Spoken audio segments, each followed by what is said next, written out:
Hi, my name is Desmond Agbadi. I'm a social commentator, and my mission is simple to help you exercise the power of your mind for personal and professional growth. Welcome to my podcast. Let's get it.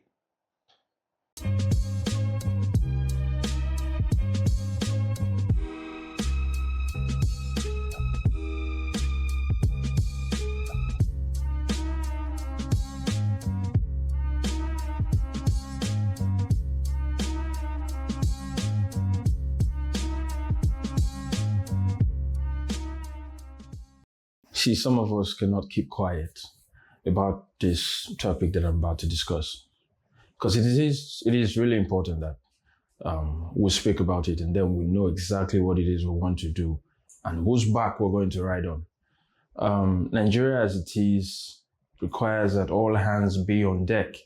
And what I mean by that is if you're in the diaspora, if you're living in Nigeria or anywhere it is you live and you are Nigerian, you should be concerned about what's happening in our land.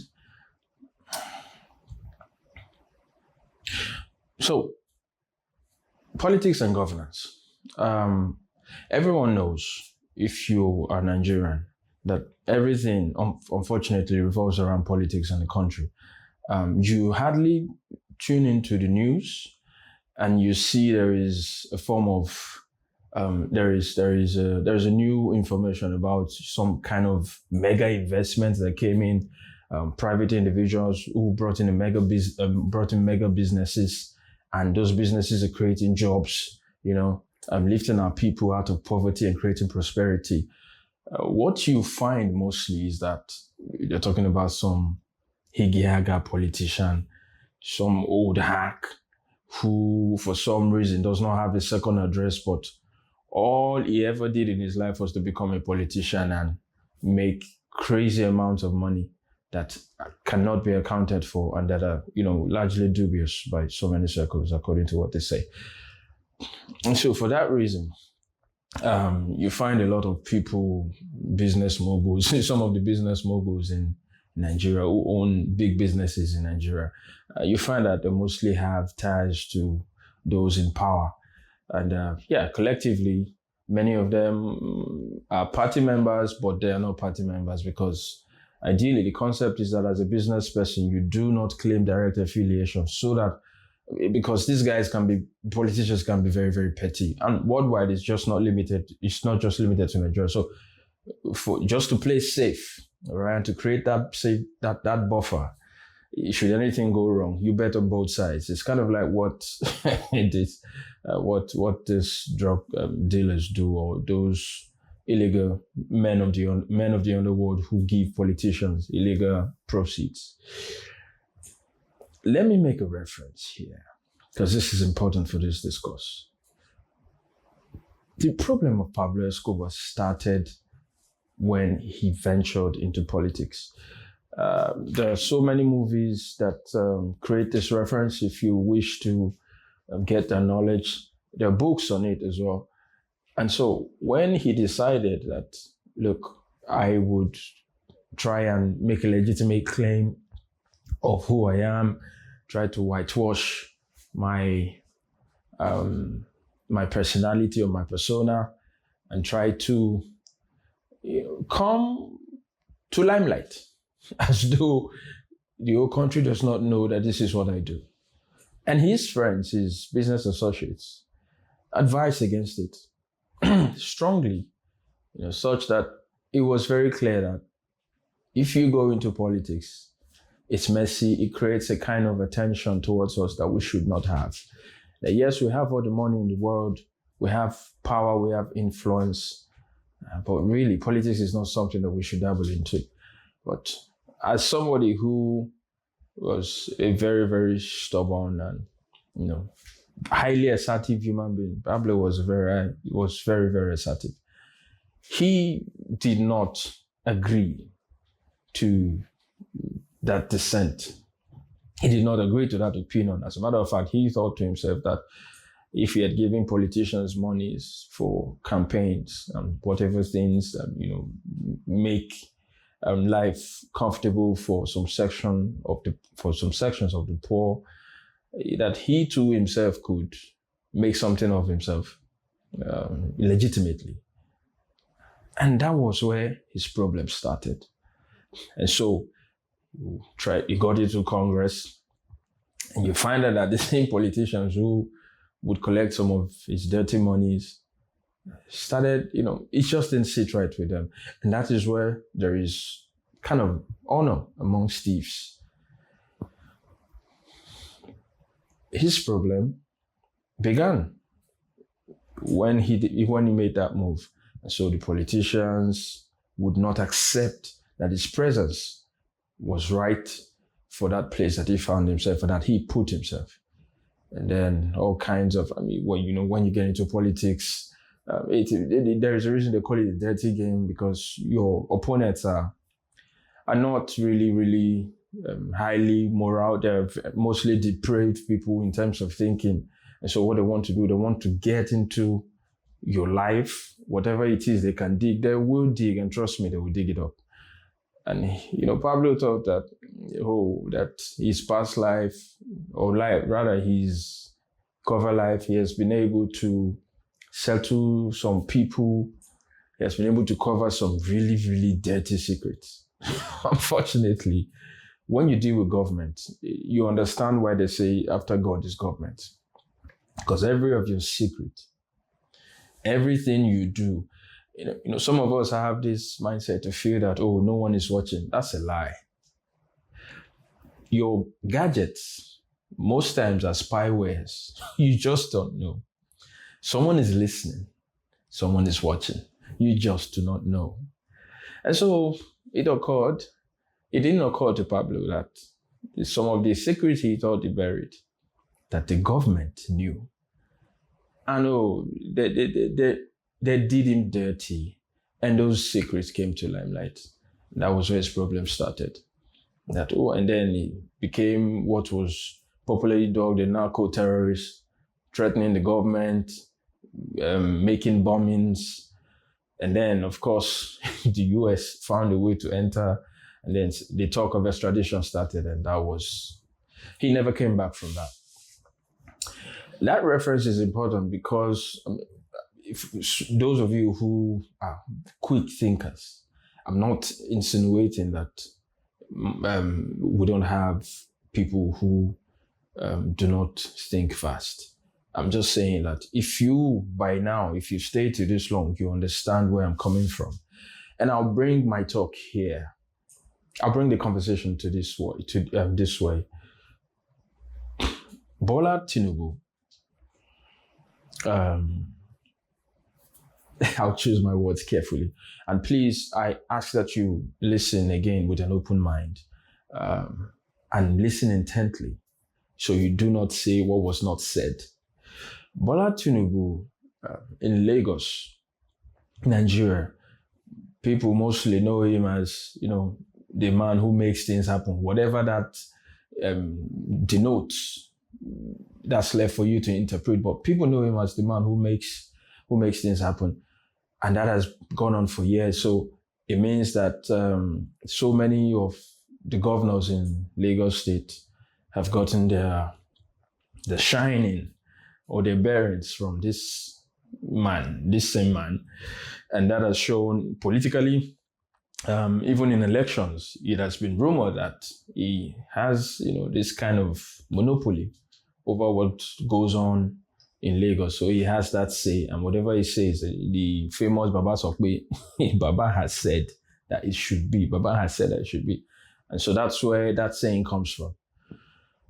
And for someone like that, the 2023 elections were very, it exposed a lot of things, and so many people were unraveled. You have been this person that the country knows to be this, far beyond the Southwest. Your gist has gone far. Everyone knows that this man is this. And so for some reason, you thought it wise to say that the kingmaker now wants to become the king. Oh God. And that brought, you can imagine, that brought a lot of problems. And it's still causing Nigeria a lot of problems till date. His ties with narcotics and whatever happened in Chicago I think we have a lot of people who have been speaking on that, who have spoken on that. David Ndoye has done, in my estimation, a great work.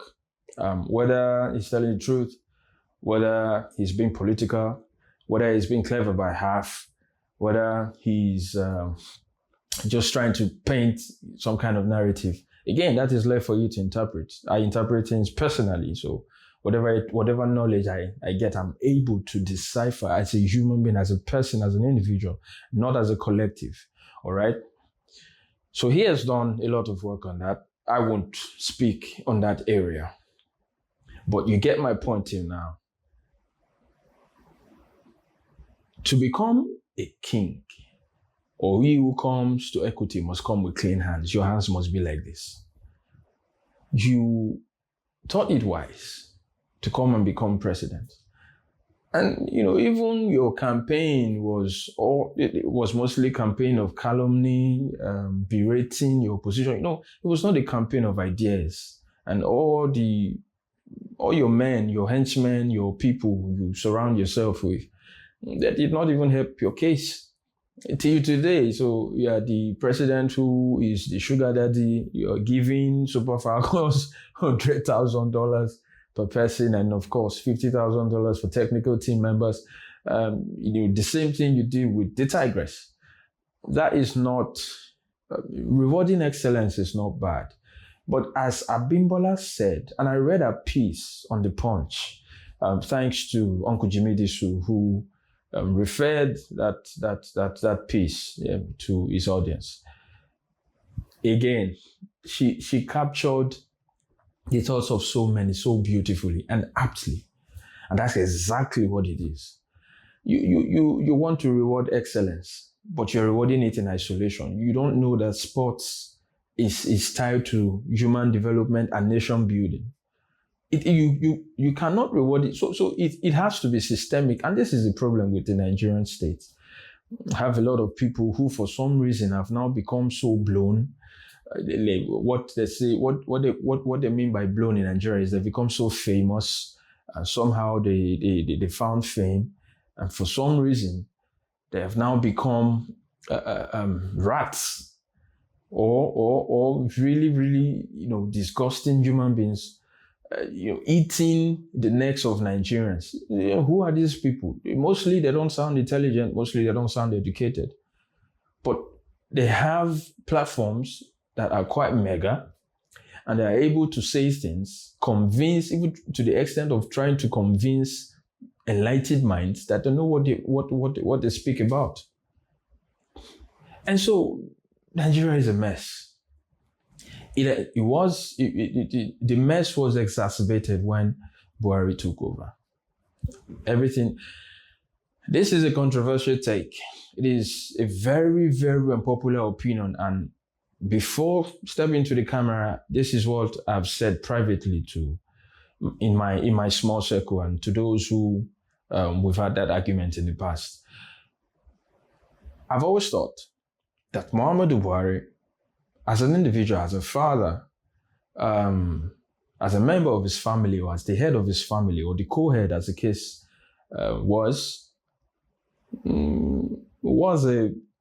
might have been a very, very good person, a great father, a great family man, all that kinds of things. But as an administrator, Jesus, he was one of the worst that we've ever had in this country. And that opinion is shared by millions of Nigerians. In fact, who are not even so polite and civil like the way I'm speaking about it. Their anger, all right, is tied to the fact that this man, who was a shepherd of flocks, he came from nowhere, or rather, the military days, he had a very terrible record, although there was emphasis on discipline. So that's the war against indiscipline. And some people liked that, and that's fine. But economically speaking, and handling the affairs of Nigeria administratively, by most people, he failed. And so coming as a civilian president or coming as a civilian and as a president, most people would say that it demystified what he did in the military in terms of war against indiscipline. And Babangida, the Maradona, of course, most people say that he's the one who led Nigeria on this path. In fact, he started it. The Nigerian state becoming comatose, institutions not working, that it was him with the structural adjustment program. The story, if you want to get more knowledge on that, you can read extensively. You find it. It's on the internet. It's everywhere. And so Buhari created this rot. And we did not think that when 2023 came, someone like Bola Ahmed Tinubu would come out and say, I want to be president. You've always been pushing people. You've always been the kingmaker, as they call you, Baba Sokwe. So you had someone like Yemi Osinbajo, who has competence and capacity and has character. You had someone like Fashola. By the way, Fashola is, in my mind, has been one of the best governors of Lagos State. Because I saw what he did, although that might be debated, but with what I saw, evidence of sight is not what I heard, with what I saw, and the way he handled the affairs of Lagos as an administrator, I felt it was one of the best things that happened to Lagos State till date. So you had someone like that, those two in a bracket. Given that Yemi Osinbajo at the time Professor Yemi Osinbajo at the time, was the vice president to Muhammadu Buhari, most would have felt that you would say, okay, you know what? Look, I cannot really come to limelight. What were you thinking, that Nigerians don't know you? You thought you would just come and paint yourself white overnight and we'll sing Kumbaya and the nation will be good for it? Or you think they don't know you you think they don't know you globally?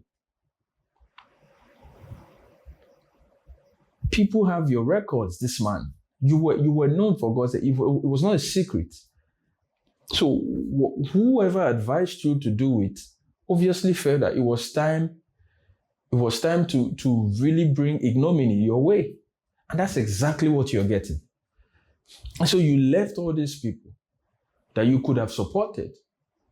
And then you came and started saying, na statistics will go chop.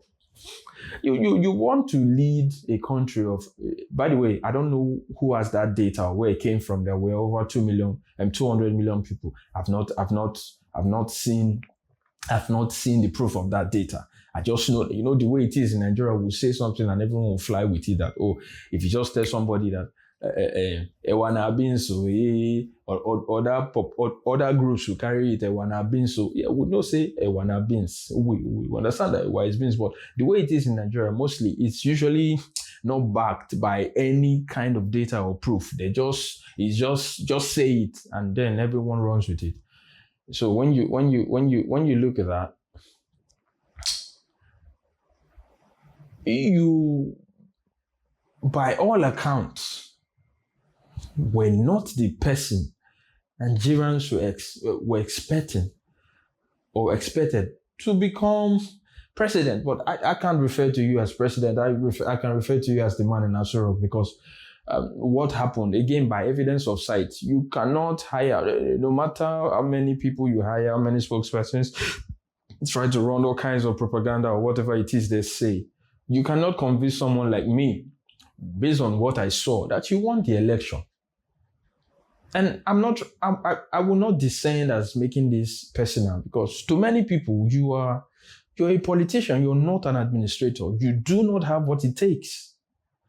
It's not you, the capacity, this you say, and then you say you built Lagos. You can't tell that to folks like us, because we're well read. And we know how these things work. So when you do politics, just like you did with the Tigers and the Falcons, I'm so happy for them that they got their money. But a country that is so largely in debt, you have the space, you have the space to give $100,000. So your lenders, when they see that kind of action, And the world is so global now. All they just need to do is go on social media.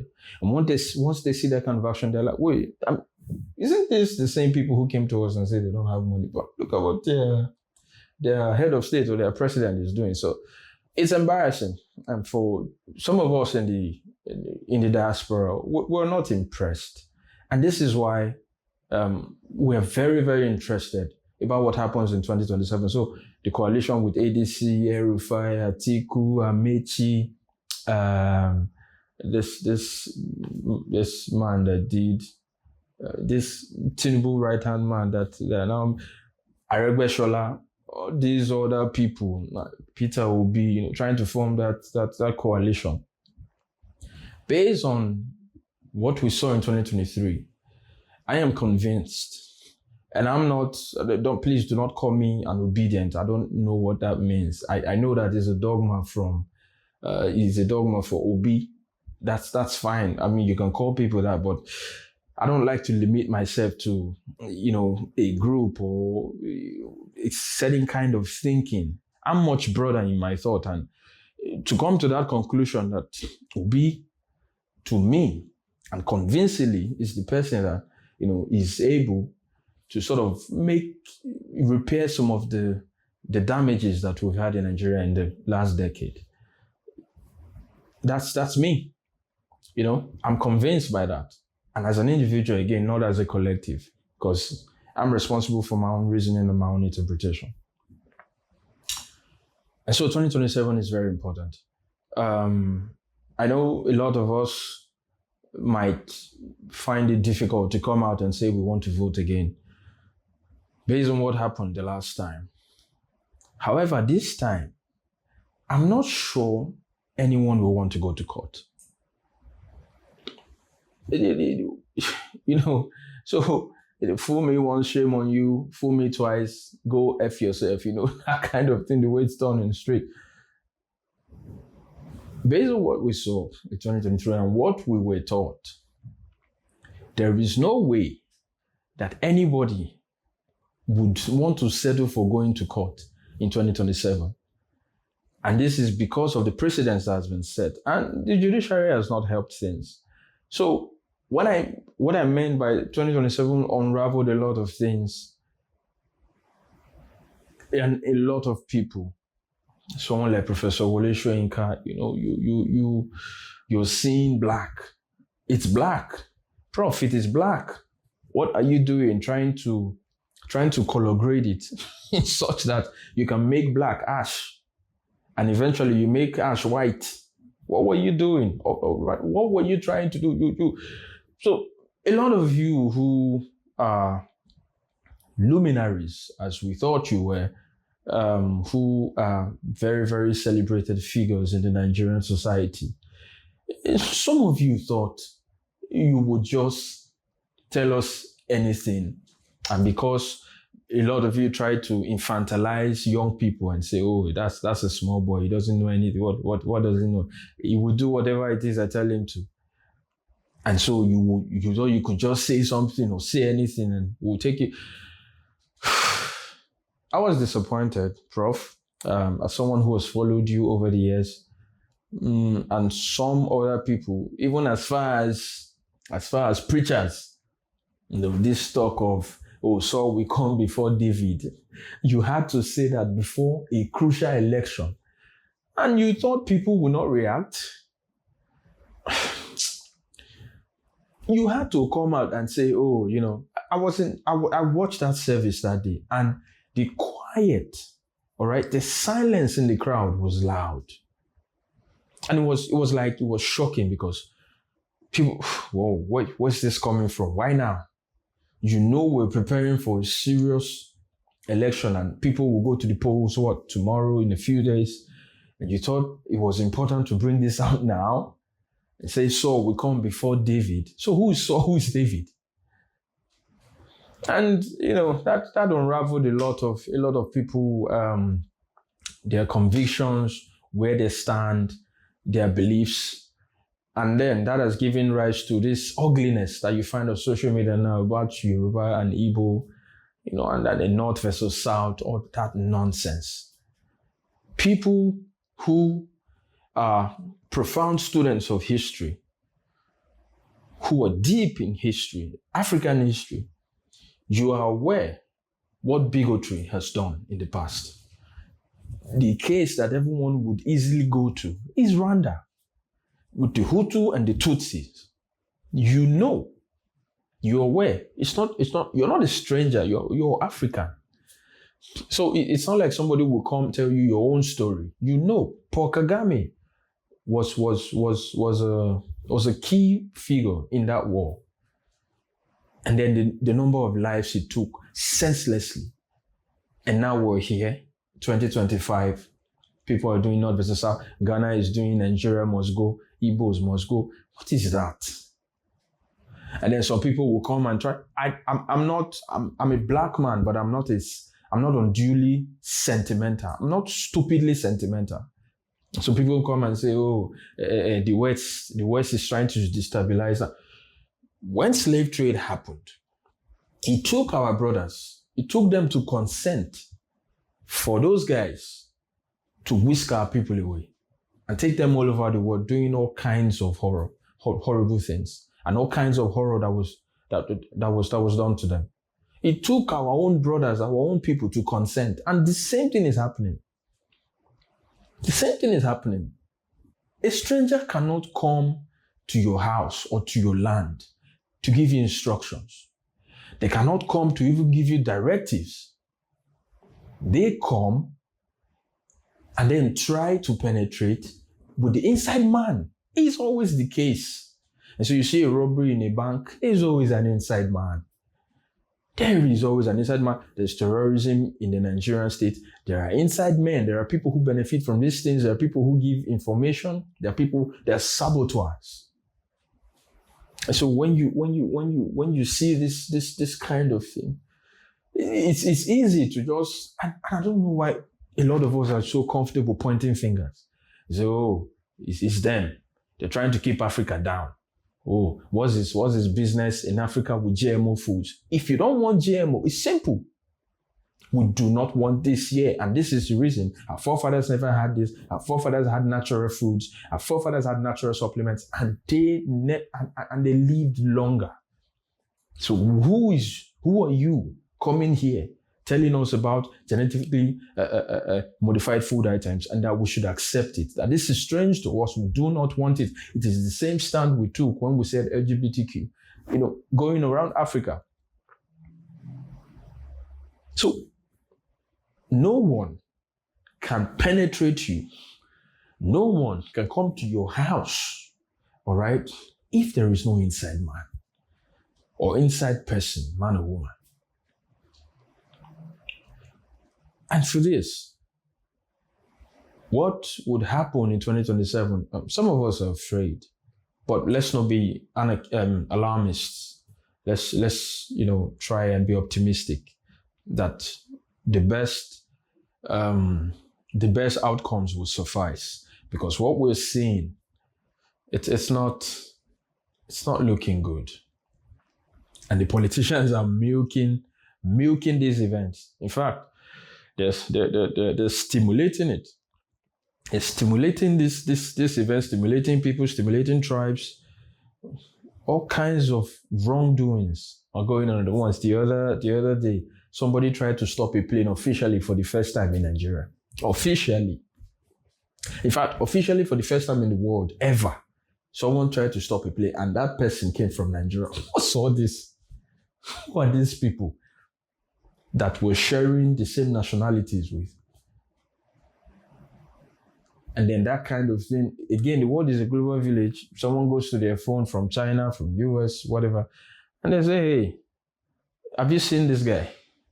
And then the next person wants to ask the question, where is he from? Oh, he's Nigerian. You went in front of a plane just because you could not board on time or whatever the case was. And you thought the best course of action was to stand in front of the plane. Look, 2027 is key, and we're optimistic that we will get positive outcomes, and we hope that Nigeria will will be better for it. Keep a close eye. Do not wane in your convictions. If you're doing the right thing, please keep doing the right thing. It pays. And school is not a scam. Yes, I've wanted to chip that in. Thank you.